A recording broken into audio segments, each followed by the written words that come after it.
श्री रामचंद्र भगवान की जय। हनुमान जी महाराज की जय। रामदेव जी महाराज की जय। सदगुरु भगवान की जय। कुलदेवी माता की जय।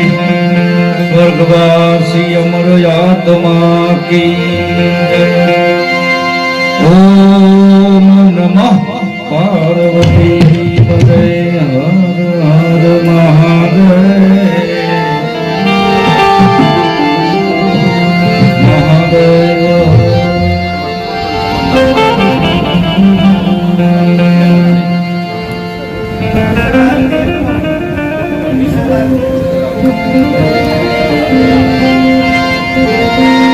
हरिओ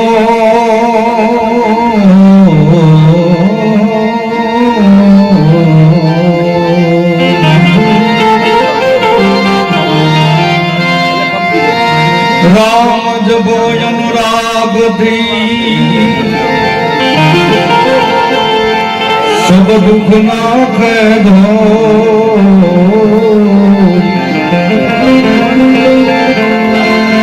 विश्वास है तो हरि मिले लोह विकंचन हो।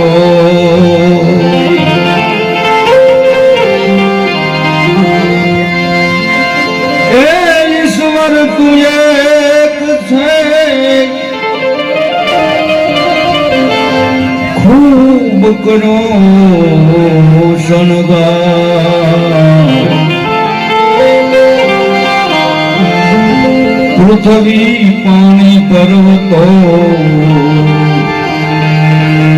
खूब करो शणगार।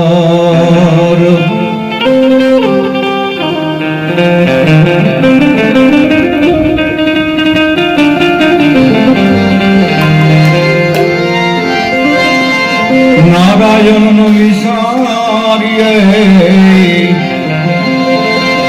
नारायण विसारिये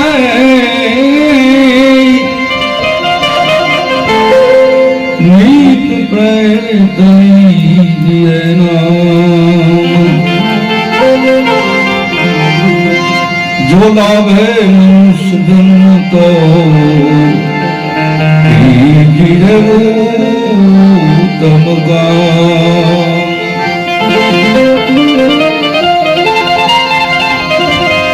शिव समान दाता नहीं। हे शिवजी शिव समान दाता नहीं। विपद विदारनार अबल दिया मरी राखियो शिव नंदी कैसवार।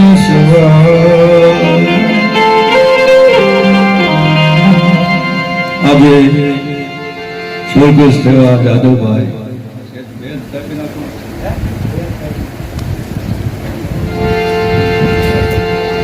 બાવળિયા પરિવાર ભાવભરી શ્રદ્ધાંજલિ દેવા માટે આજે હું ને તમે અહીંયા ઉપસ્થિત થયા છે। જ્યારે મીઠા બોલા માનવી આ જગત છોડીને જાય પછી તો કાગા જેને ગાન કરશે ગળો ગળ મડાય। આવું અગરબત્તી જેવું જીવન। જો કે આ પરિવારની વાત કરવી ને મારો તો અનુભવ છે। 8 દિવસ અહીં રોકાણ હતો। આવો માણા કે ને કે સ્વર્ગ નરક પણ આ વસ્તુ બધી આઈના આ ઘર છે આ પરિવાર છે। મેં તો આઈના ને જોયું કે આ પરિવાર છે ને એ સ્વર્ગ અહીંયા છે। નકર ભળતું ન હોય એકાબીજાને।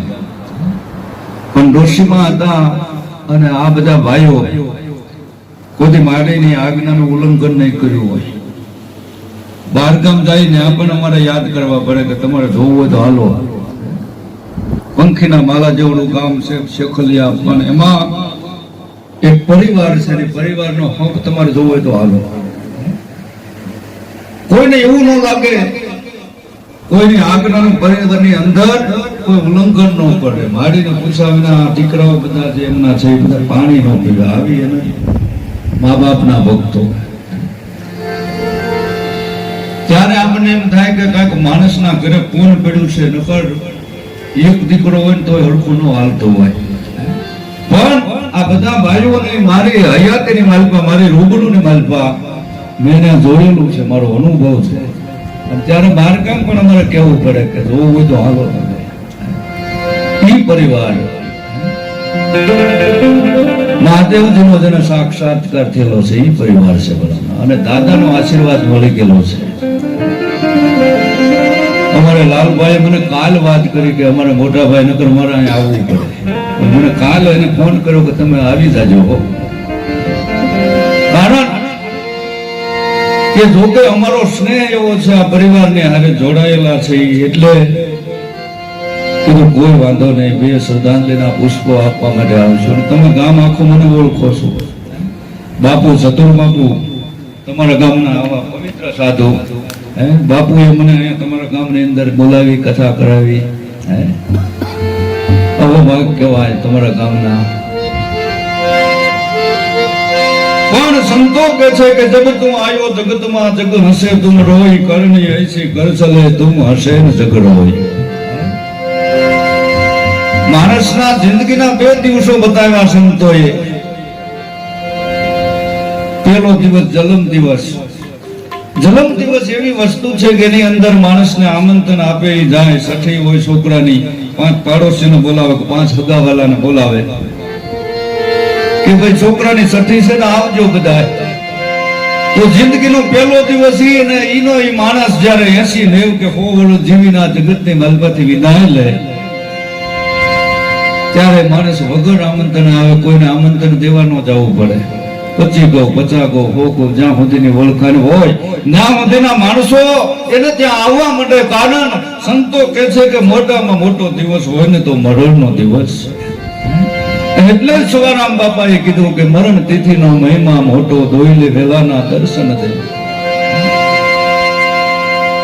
મરણની તિથિમાં કોઈને આમંત્રણ ન દેવું પડે. વગર આમંત્રણ માણસો આવી જાય તો મોટામાં મોટો દિવસ માણસનો આ મૃત્યુનો દિવસ છે. અને મૃત્યુ અનિવાર્ય છે. મૃત્યુને કોઈ મટાડી ન શકે.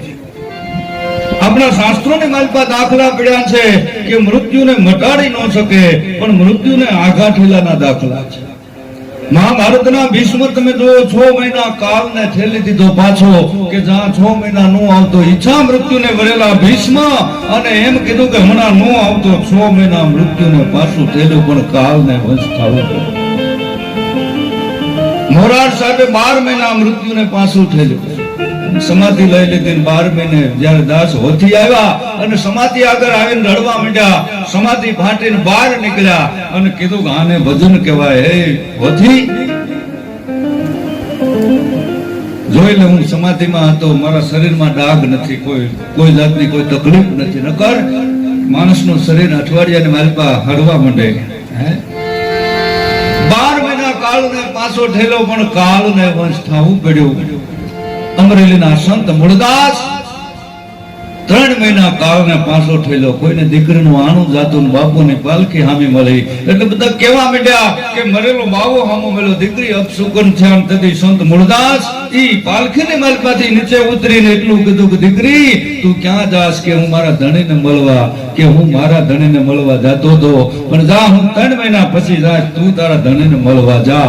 અને એ 3 મહિના પછી મૃત્યુને પાછું ઠેલ્યું. 3 મહિના પછી કાળને વંશ થવું પડ્યું. સતી સાવિત્રી તમે જો યમરાજાનો પાડો હજી કોઈ જીવ લીધા વગરનો પાસો ક્યાંય ગયો નથી, પણ 2 જણા એવા થઈ ગયા ધરતી માથે કે યમરાજાના પાડાને પાસો ખાલી કાઢ્યો. એક માર્કંડ ઋષિ થઈ ગયા જેને યમરાજાના પાડાને પાછો કાઢ્યો અને બીજી આ દેશની આર્ય નારી સાવિત્રી યમલોકની મલમાંથી પોતાના ધણીનું આયુષ 100 વર્ષનું લઈ આવી અને 100 વર્ષ લાવ્યા પછી 100 વર્ષ જીવ્યા પછી કહેવાનું હોય કે કાળને વંશ થવું પડે. કાળ એવી વસ્તુ છે, કાળ કોઈને છોડે નહીં. પછી ભલે હોય ભગવાન ભીલે તીર માર્યું તેથી કૃષ્ણ હતા બલવાન. આ કાળની ગતિ છે. એવા દિવ્ય આત્માને શાંતિ મળે. આજનો જો કે બટુક ભોજન, બાળકોને ભોજન, જ્ઞાતિ ભોજન, ભાણેજ ભોજન, અતિથિ ભોજન, સંત ભોજન, બ્રહ્મ ભોજન, આજના 2 કાર્યો આત્માની પાછળ કર્યા છે. જે પરિવારે સુકૃત અને સમરણ, સુકૃત કહેતા જ્ઞાતિ ભોજન, આવું દાન પુણ્ય થતું હોય, પરમાર્થનું કાર્ય થાય, વિધિ થાય, પૂજન થાય. આને સંતોએ સુકૃત કીધું છે. અને ત્યાર પછીનું કાર્ય અત્યાર સુધી કેવો ભજન આલ્યું. સંતો ભક્તો દ્વારા વાણી રૂપે નીકળતી સર્વાણી, આને પણ સમરણ કહેવામાં આવ્યું. તો એ માટે આજ ગુણ તમે મળ્યા. આજની રાત જાગરણની રાત, ભજનની રાત જેવી બીજી કોઈ રાત નહીં, જ્ઞાનીની વાત જેવી બીજી કોઈ વાત નહીં, અને માયાની લાત જેવી બીજી કોઈ લાત નહીં. પણ આ ભજન એટલે ભોળાનાથને માતાજીએ પૂછ્યું હતું કે હે શિવ, માણસને કલ્યાણ કરવા માટેનો રસ્તો કયો? ત્યારે ભોળાનાથ કહેતા હતા ઉમા કહું મેં અનુભવ અપના, અને સત હરિ ભજન બિન સબ જગ સપના. હે ભવાની, આ જગતની માલિકમાં જો સાચી વસ્તુ હોય ને તો ઈશ્વરનું ભજન છે.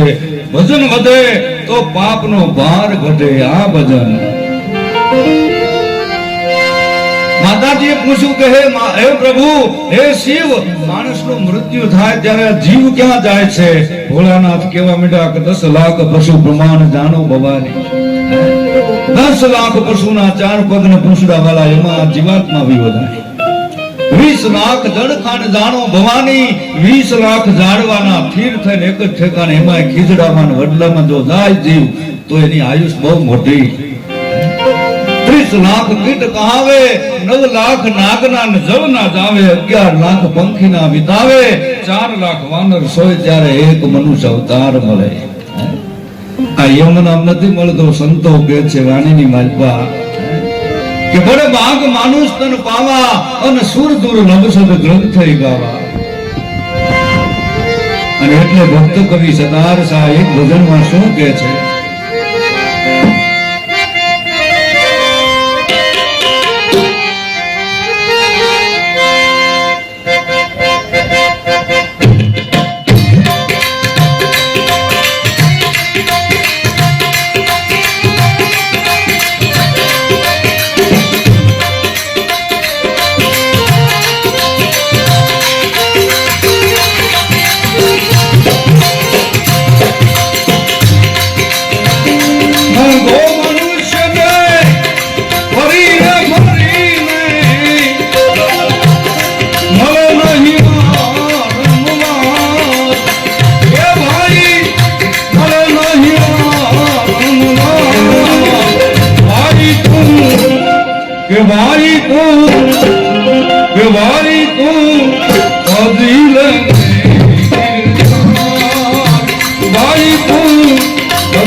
કુટુંબ પરિવાર ભાઈ જૂઠો કુટુંબ પરિવાર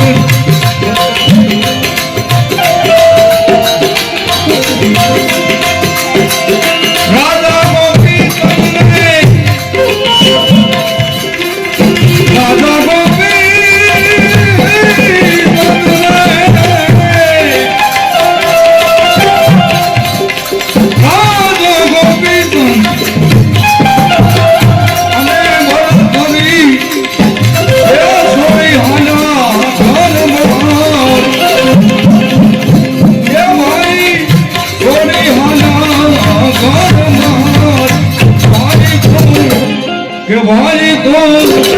કે ભાઈ તો હજી લને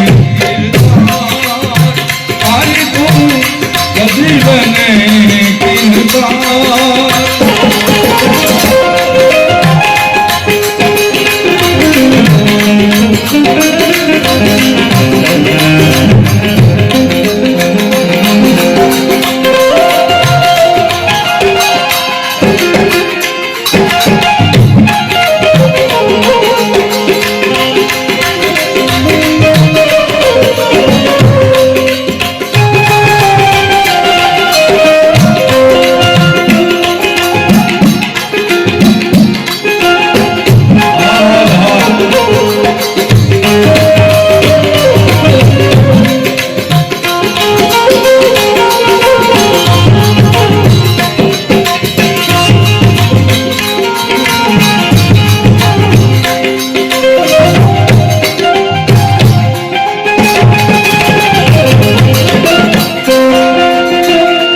કે ભાઈ તું હજી લને ભાઈ તું હજી લને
કે ભાઈ તો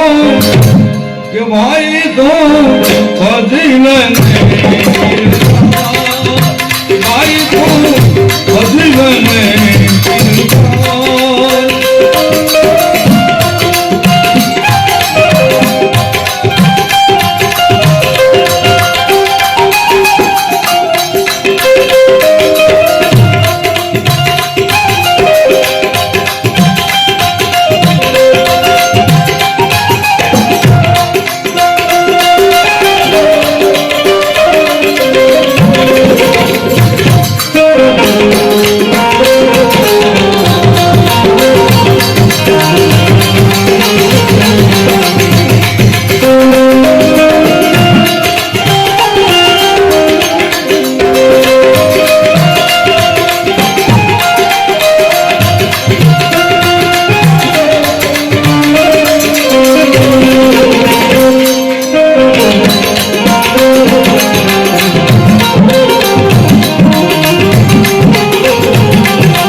मेरे मतदा ये आ परदेश वनदारा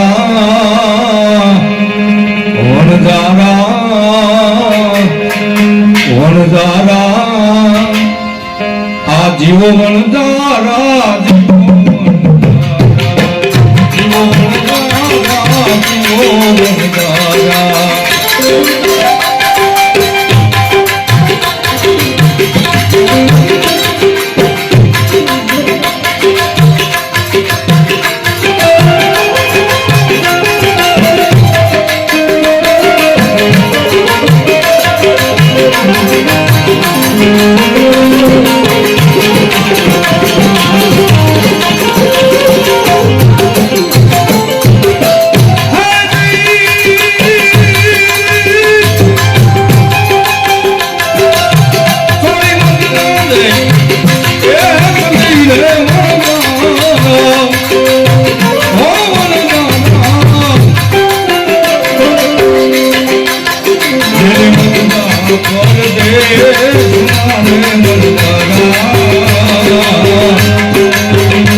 जीवो वनदा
जीवो वनदा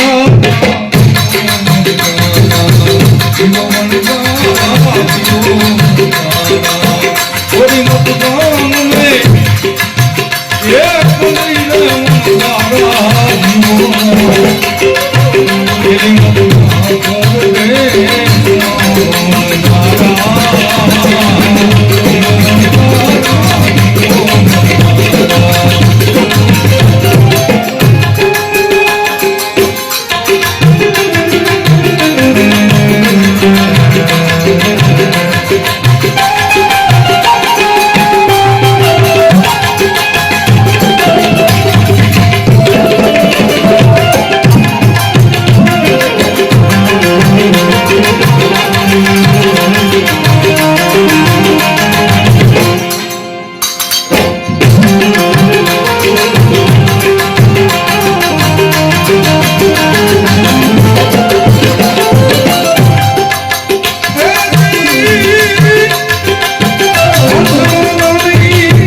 Oh,